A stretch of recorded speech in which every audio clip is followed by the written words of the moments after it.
Anies Baswedan pamit undur diri sebagai Gubernur DKI Jakarta. Anies mengatakan hari ini merupakan pekan terakhir ia bertugas. Hal itu ia sampaikan saat menghadiri acara milad organisasi Syarikat Islam di Masjid Istiqlal, Jakarta Pusat, Minggu, 9/10. Namun, Anies menyatakan dirinya akan meneruskan perjalanan. Saya mohon pamit, saya akan meneruskan perjalanan karena juga ini weekend terakhir saya bertugas di Jakarta.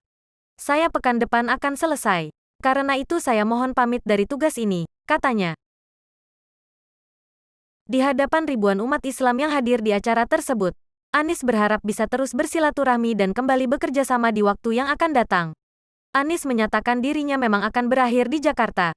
Namun, ia menegaskan tak akan berakhir untuk menjalankan tugas bagi Indonesia. Acara tablik akbar sekaligus milad Syarikat Islam ke-117 dihadiri ribuan umat Islam dari berbagai wilayah. Puluhan unit bus para jemaah memenuhi sepanjang ruas jalan yang mengitari masjid.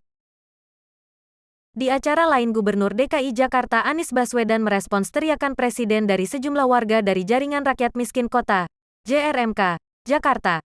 Anies menganggap teriakan itu sebagai sebuah amanah dari warga yang perlu dijaga. Ketika tadi saya mendengar aspirasi saya memandangnya itu sebagai amanah dan kepercayaan. Insya Allah terjaga terus, kata Anies Baswedan di Kota Tua, Jakarta Barat, Senin, tanggal 9 Oktober tahun 2022. Anies memandang selama ini warga yang tergabung dalam JRMK berada dalam situasi maupun kondisi terjepit.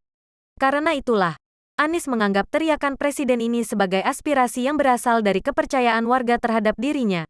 Ini adalah teman-teman yang selama ini berada di kondisi yang terjepit ya. Jadi kami melihat ini sebagai sebuah amanah, kepercayaan, ucapnya. Ex-Mendikbud itu memandang kondisi ini berbeda dengan kampanye, di mana ucapan maupun teriakan Presiden kerap muncul karena saat itu sedang ada pesta kampanye. Sedangkan, ini adalah perpisahan. Ini adalah syukuran 5 tahun dijalani. Saya melihat ini sebagai sebuah amanah, kepercayaan yang lagi-lagi harus dijaga, terangnya. Anies menganalogikannya dengan masa-masa dirinya membuat kerja politik dalam sebuah kontrak. Dia bahkan mengungkap memiliki divisi khusus yang bertugas memastikan kontrak politik tereksekusi dengan baik. Di kita-kita itu ada divisi khusus yang jagain kontrak politik untuk memastikan ini tereksekusi. Mengapa? Karena kami ingin kepercayaan dalam proses politik itu dikembalikan. Janji itu untuk dilaksanakan, ujarnya. Kita ikhtiarkan untuk semuanya bisa tuntas.